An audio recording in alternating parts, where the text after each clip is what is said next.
G'day, I'm Yuki-san Dev, and in part 20 of the series Unity for the Absolute Beginner, we will be covering inheritance and overriding.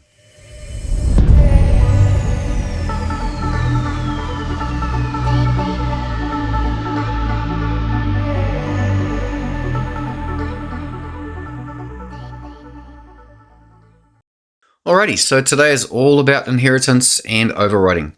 I'm not too much of a fan of this system, but depending on your game and how it's arranged, you might at some stage find yourself using it.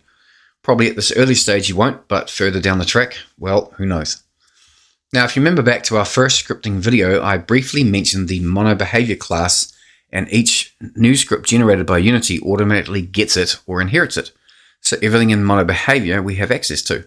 So yep, you've actually already been using inheritance. When you think about it, it's actually very similar to original prefabs and prefab variants. The variants inherit from the original, but they can be overridden. So let's get into it. Okay, so firstly, a quick overview of inheritance and overriding. So here we have two scripts, script A and script B. Script A is attached to nothing in the scene, so it won't run. Script B, however, is attached to an object in the scene, so it will run. Now script B will inherit from script A simply by replacing monobehavior with script A. So now script B inherits everything that is in script A, variables, functions, methods, the lot. And because script A is inheriting monobehavior, then script B automatically gets that too.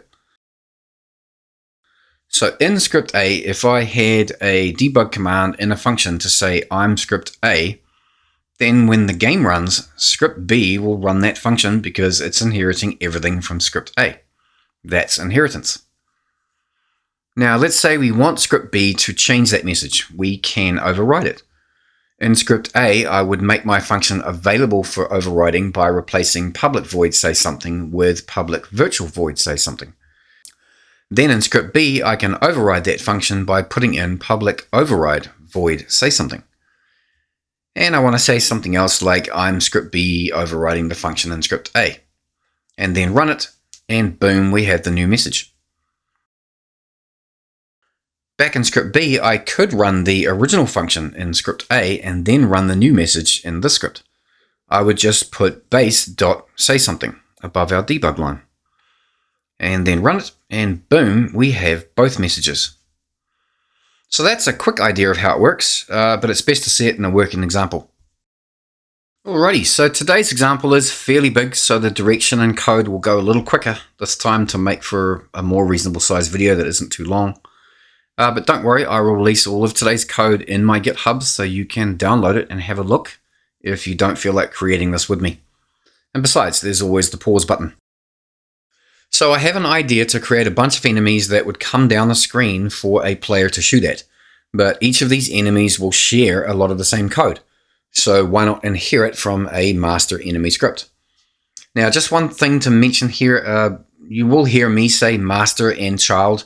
When it comes to inheritance, you're supposed to say base for the master or original class and derived for all the classes that inherit from base, but you're going to hear me say master and child. By master, I mean base. By child, I mean derived. Alright, so I think I'll have 4 enemies. I'm going to have a normal enemy, one that moves a little quicker, one that shoots, and one that does something random. So first of all, I'm going to turn off my skybox on the camera and make it a solid color. And change the background to black. And I'm going to change the projection from perspective to orthographic.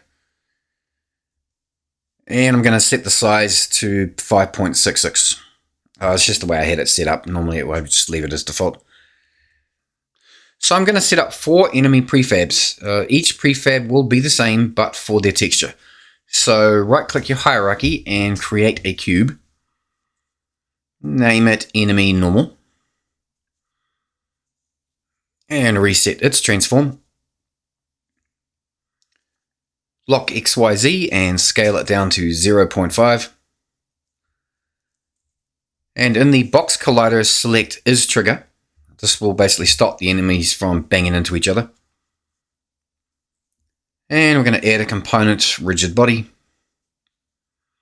and turn gravity off. We're going to control the movement with script. Cool, so now we're going to make 4 prefabs out of this one. So select and copy enemy normal and paste 3 more of them into your hierarchy.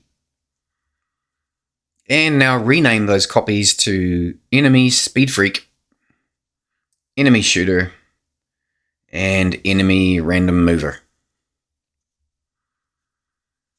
Now, if you are following along, then drag all of these images into your project and put them in an images folder.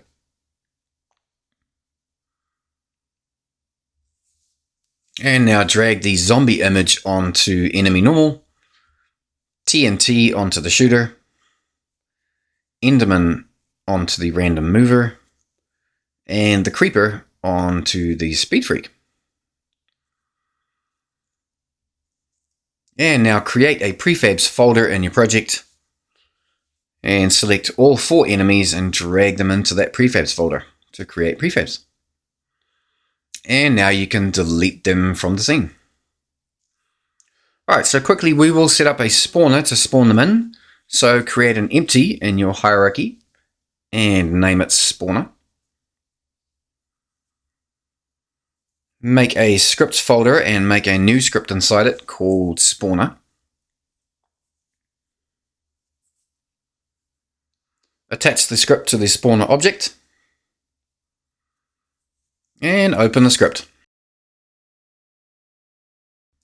Alright, so I'm not going to go through with all the follow me typing this stuff out because there's a fair bit to get through. So the script probably isn't too dissimilar to our game 1 spawner script that we did earlier in the series. We have the boundaries to spawn within, so it actually spawns the enemies where we can see them. I already figured out my boundaries, and yours, if you're following along, should be pretty similar, if not the same, in a default project. We created an array to hold our enemy prefabs, spawn rate variable to control how fast the enemies will spawn, and then in start we just used invoke repeating to wait 1 second and then start spawning in enemies at the rate set in spawn rate. The spawning happens in the called function, which chooses a random location and a random enemy and then spawns it in. So then we save this. And then click on the spawner object and type 4 for our enemies and drag each enemy into each slot.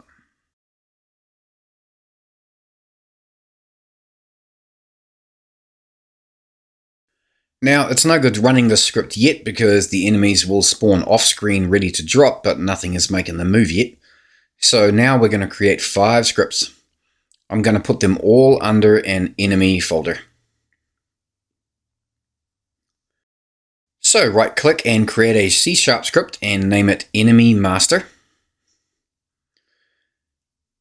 Then create 4 more and give them the names of our enemies. So enemy normal, enemy speed freak,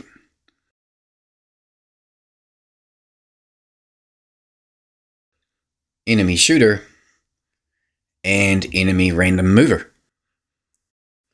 Now open the enemy normal script and change mono behavior to enemy master. And you can delete the start and update methods too. Now the script is going to inherit everything from enemy master, and because enemy master is inheriting from mono behavior, this will inherit that too. Now we'll do the same for the other 3 scripts, just don't do the enemy master script of course.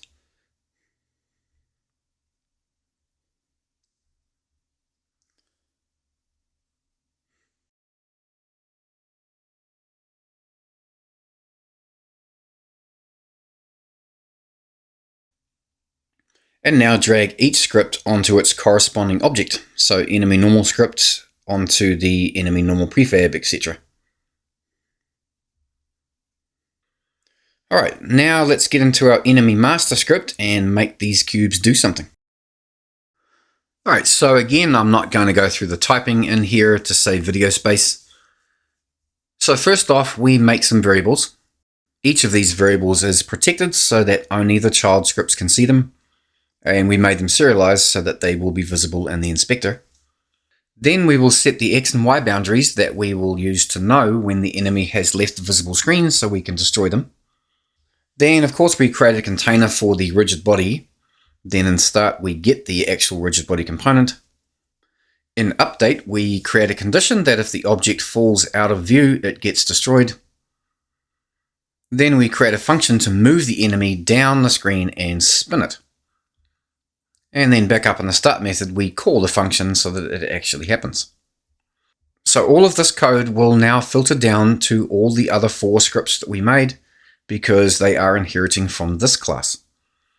So in theory, if we save and run this, the enemies will now move and rotate and get destroyed if they leave the visible game screen. So let's save. So now if you click on one of the enemy prefabs, you can see the variables that were created in the master class, and they can all be individually changed for each prefab. Cool. And if we run the game, boom, there it is. Each of those scripts are completely empty, but they are inheriting from the enemy master, so they are running that inherited code. Alright, so just like a prefab variant, we can have any of these scripts override their master. But first we have to edit the enemy master class a little to open it up for overriding. So let's open up the enemy master class. So there are a couple of places where I will probably use override. The first is the start method. So let's change void start to protected virtual void start. So the keyword here is virtual. This opens the method up so that it can be overridden. Also, I'll probably be overriding the move enemy function. So change it to public virtual void move enemy. And now let's make one more function that has to be overridden, i.e. every single script that inherits this will have to override it. So let's do public abstract void downforce. Now the keyword here is abstract. The only difference between abstract and virtual is that virtual is optional, whereas abstract is compulsory. Why is the function empty? Well, we are forcing all the other scripts to override it, so there isn't any sense in putting anything in here, right? So now you'll notice the error on the function name. That's because we need to now make this class abstract. So we just throw abstract in front of class up here. And now let's also call that downforce function in our start method. And let's save this. So now you're going to get 4 errors in all of our 4 child scripts because there is no override for the abstract function we just made. So let's get into our enemy speed freak script. So let's override the enemy master function and make this enemy go faster. We type this override statement in and boom, the error disappears because we have fulfilled the compulsory override. So we've changed force to 1.5. Now, yep, I know we could have just simply put 1.5 in here, but for the purpose of this video, we will just do it here. So the keyword here is override. This is pretty much the only one you will use, whether it's a virtual or an abstract override. You use override. So let's save this. Now we just need to quickly get into the other 3 scripts and correct the abstract override error. So let's get into enemy normal. So we don't want to change the downforce on the enemy normal, but we are forced to override the function because it's abstract. Well, no worries, because we can simply do an empty override. So we just type in this, and error is gone. So save that and go ahead and do the other 2 scripts, random enemy mover and enemy shooter, with empty overrides.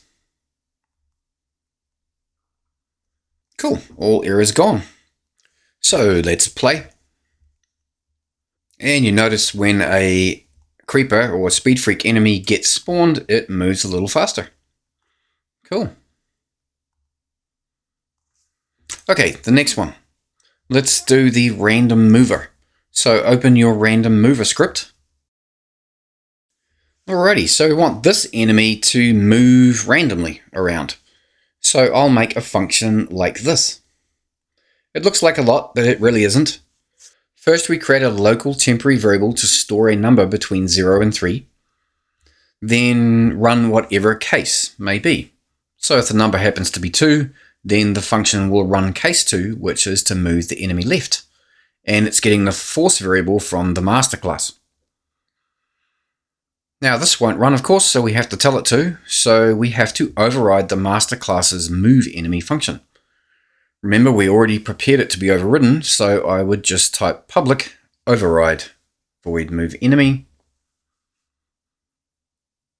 Now we don't want random move to happen right away, because if it moves it up, remember it gets spawned off the screen at the top, so we would never get to see it. Also, it wouldn't be spinning because the rotation in the master script wouldn't run.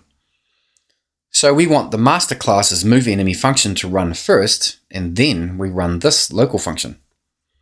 So we would type in base.moveEnemy.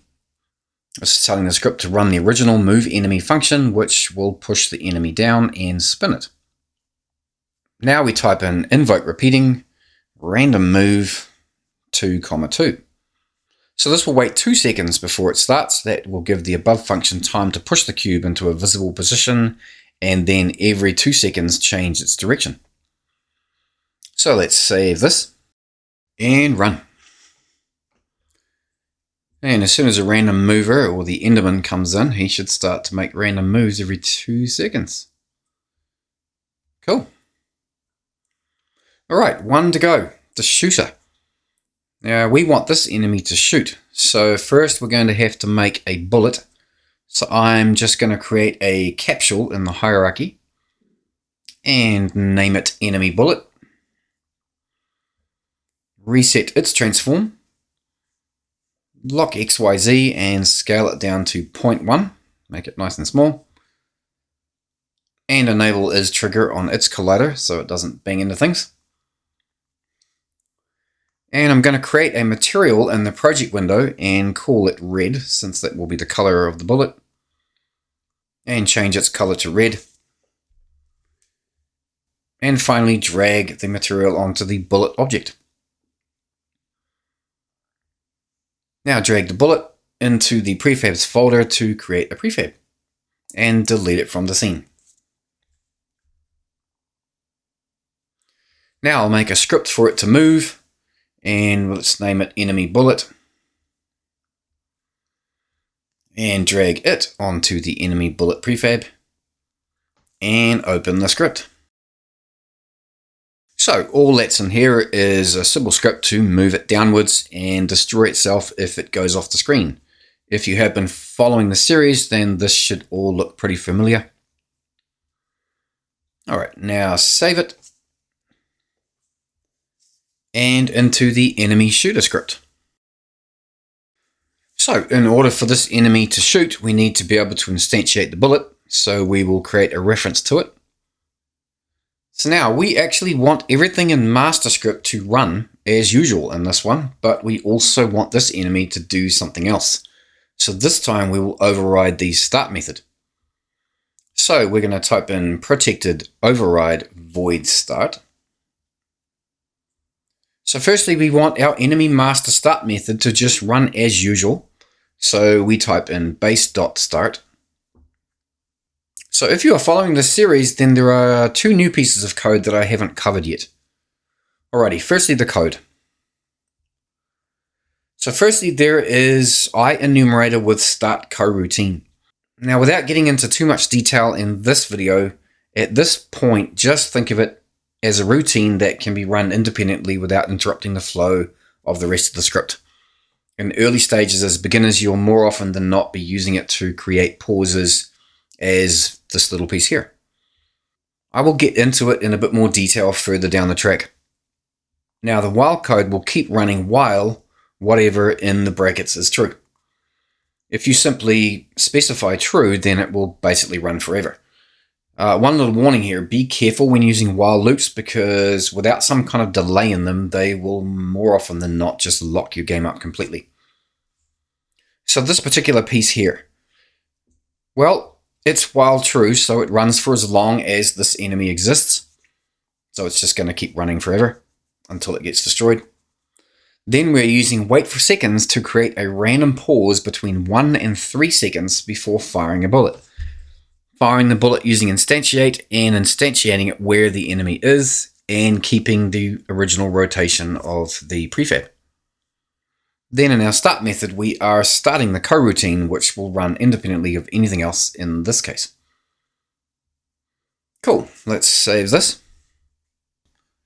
And click on the enemy shooter prefab and drag the bullet prefab we made into the bullet object slot.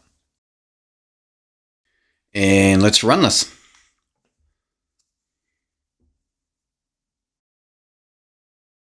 And there we go. The TNT is randomly firing bullets. The Enderman is doing some random moves.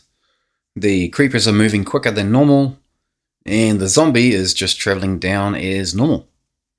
So all of these enemies are inheriting from the enemy master class, but each has its own specific overrides. Now, back at the start of the video, I mentioned that I'm not a big fan of this type of coding. Now, don't get me wrong, there are situations that it would make sense to use inheritance and maybe some overriding. And the way I've done it here is not the only way. There are lots of different techniques that devs use and prefer. So it's good to go through this and explore other codes so you don't end up looking at some code and going, what the hell is this? So if you didn't use inheritance for this particular little segment, then you would either have one script per enemy, and each script is completely individual, or you would have one single script attached to all the enemies with all the code we just did under if statements or cases. So let's have a look at what that would look like. So this here is the exact same partial game that we just did, but with no inheritance at all. So we just have the one script attached to all 4 enemies. Now if we take a look inside the script, so we had to add the bullet game object reference so that the shooter can fire bullets. Then we simply have the 2 functions that previously were in separate scripts in here. The fire bullets enumerator and the random move function. Then up here we just set up cases. These cases involve tags, and I've just realized that I haven't actually covered tags in this series yet. Well, just briefly, you can add a tag to any game object in the inspector. So for example, I have added the tag shooter to the enemy shooter prefab. So if the object that is spawned has the tag shooter, then start the coroutine to fire bullets. Or if the tag is random mover, then invoke repeating of the function random move. Everything else, just carry on as usual. Then out here, we just added the bullet to the shooter prefab. And for the speed freak, well, we just set the force variable to 1.5 in the inspector to make it move quicker. We didn't really need to do it in code anyway. And then we run it. Does exactly as the previous project. So there you go, inheritance with overrides or not. It was a small project. That master enemy script wasn't too long to use rather than using inheritance.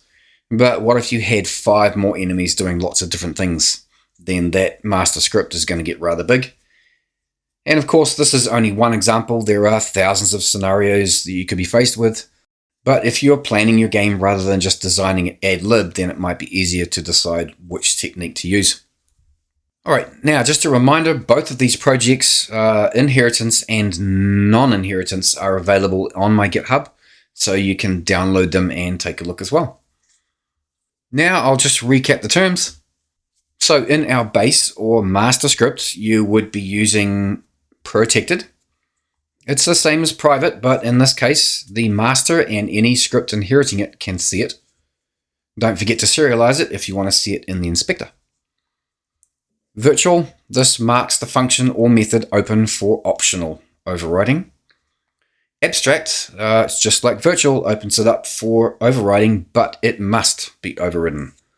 Also, don't forget that if you're going to use abstract, then the master or base class must be abstract also. Then in the children or derived scripts inheriting from the master or base classes, you would be using override to perform any overrides needed. And that's it. So I think that'll do me for this video, so I hope to see you in the next one.